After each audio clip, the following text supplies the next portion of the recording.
Hello friends, good morning. कैसे हैं आप सभी लोग? आई होप अच्छे होंगे और आप लोगों की पढ़ाई भी बहुत अच्छी चल रही होगी, बिल्कुल मेरी पढ़ाई की तरह।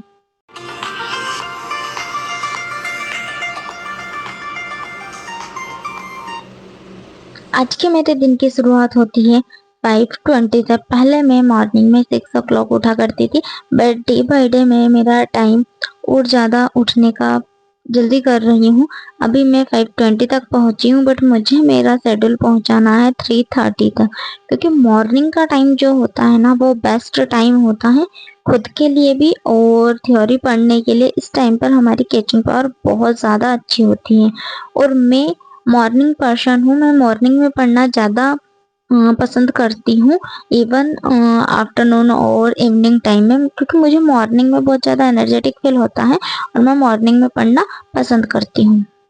यहाँ पर सबसे पहला जो उठने के बाद मेरा पहला काम होता है वो यही होता है। सबसे पहले मॉर्निंग में मैं उठकर वार्म वाटर लेती हूँ, 1 ग्लास ऑफ वार्म वाटर।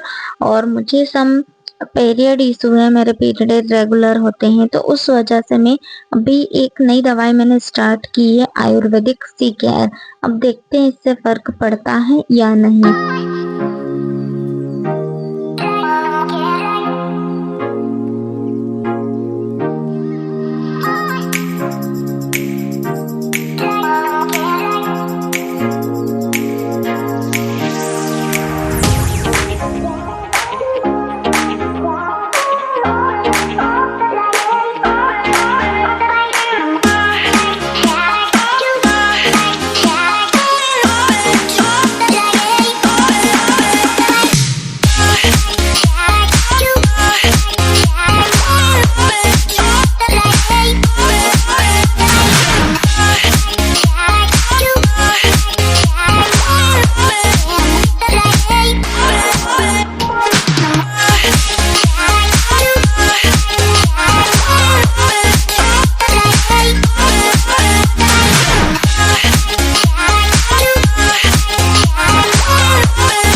यहाँ पर मेरा स्टडी का फर्स्ट स्लॉट कंप्लीट हो गया। यहाँ पर मैं इकोनॉमी ही पढ़ रही थी और इकोनॉमी का हमारा जो सेकंड चैप्टर है, विकसित भारत 2047 का टारगेट, वही मैं यहाँ पर कंप्लीट कर रही थी, क्योंकि इकोनॉमी मेरे लिए बहुत टफ सब्जेक्ट है, इसलिए मैं इसे मॉर्निंग में पढ़ना प्रेफर करती हूँ। और अब भी जैसा कि आप सभी लोग जानते हैं कि मैं क्लासेस ले रही हूँ सोशोलॉजी की। और आज के दिन मैंने लंच में कुछ थोड़ा सा डिफरेंट सा बनाया। बहुत टाइम हो गया था, मेरा कढ़ी खाने का मन कर रहा था। खट्टी खट्टी कढ़ी बहुत मस्त लगती है, इसलिए मैंने पकोड़े वाली कढ़ी बनाई यहाँ पर।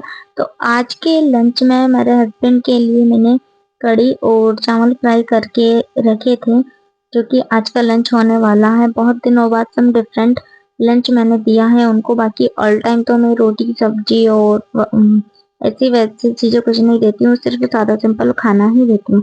लेकिन आज बहुत दिनों बाद वो कुछ डिफरेंट सा ले जा रहे हैं।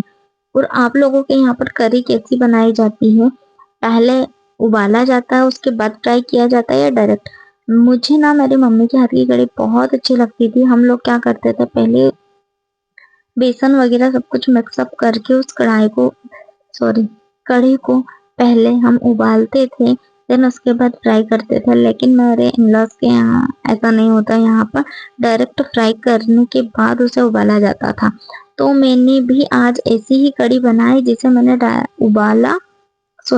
उबाला नहीं और डायरेक्ट सबसे पहले मैंने फ्राई किया। और मेरी मम्मा ना उसमें हरी मिर्च, लहसुन, अदरक वगैरह और साथ में प्याज भी डाला करती थी, बट यहाँ पर मैंने सिर्फ हरी मिर्च, लहसुन और अदरक ही डाला। मैंने यहाँ पर प्याज को स्किप कर दिया, क्योंकि ऑलरेडी वो पकोड़े वाली कढ़ी है, और अगर उसमें मैं प्याज भी डालूंगी तो और भी ज़्यादा गाढ़ी हो जाएगी, उसकी कंसिस्टेंसी बहुत गाढ़ी लगेगी। इस वजह से मैंने यहाँ पर प्याज को स्किप कर दिया है। मैंने सिर्फ हरी मिर्च, लहसुन और अदरक को ही रखा है, क्योंकि हम पकोड़े डालेंगे ना, तो ऑलरेडी इसकी कंसिस्टेंसी गाढ़ी होना ही है। देन यहाँ पर मैं चावल फ्राई कर रही थी और ये चावल ऐसा पहले मतलब मेरे हस्बैंड को ऐसे चावल पसंद है, पहले चावल को बनाओ देन उसके बाद फ्राई करो, ऐसा नहीं कि डायरेक्ट फ्राई कर दो। तो मैंने पहले इसे बना कर के रखा, देन उसके बाद उन्हें ठंडा होने दिया, आफ्टर दैट मैंने इन्हें फ्राई किया। बाकी हाँ अच्छे लगते हैं। और मैंने मेरे लिए ना थोड़े से ऐसे ही विदाउट फ्राई वाले चावल निकाले थे क्योंकि मुझे कढ़ी के साथ खाना था और मुझे वो बहुत पसंद है। देन उसके बाद मैंने यहाँ पर मेरा सारा काम कंप्लीट कर लिया है। अब ये मेरा थर्ड स्लॉट तो स्टार्ट बार बार हो चीजें रहा रिपीट है। होगी 3 से 4 बार, उसको अपन क्या कर देंगे, हटाते हुए चलेंगे। ध्यान रखिए, केवल एक ही जगह पढ़ेंगे। जैसे यहाँ लिखा है एनजीओ, तो अगर एनजीओ यहाँ पढ़ लिया तो फिर पॉलिटी में नहीं पढ़ेंगे, और पॉलिटी पढ़ लिया तो यहाँ नहीं पढ़ेंगे। मेरी बात समझ में आ रही सभी को? ठीक है, तो ये सब चीजें दोस्तों आपके सिलेबस में दी गई। जैसे लिखा है मध्य प्रदेश की लोक संस्कृति, अब मैं नहीं पढ़ाऊंगा क्यों? यहाँ पर मेरा लास्ट स्लॉट चल रहा था मेरी पढ़ाई का। जैसे कि मैंने कहा कि मैं लास्ट में लेक्चर ही लेती हूँ क्योंकि मुझे सितंबर तक मेरा कोर्स कंप्लीट करना है, तो दो दो तीन तीन लेक्चर एक दिन में मुझे लेना पड़ रहा है।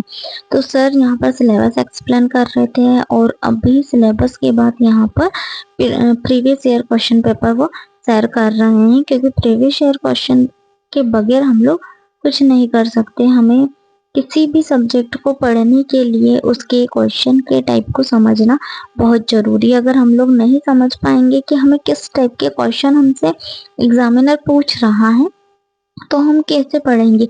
मतलब डीपली क्वेश्चन पूछ रहा है या फिर बहुत लाइट डेफिनेशन, किस टाइप का क्वेश्चन पूछ रहा, बहुत ज्यादा डीप में तो नहीं पूछ रहा।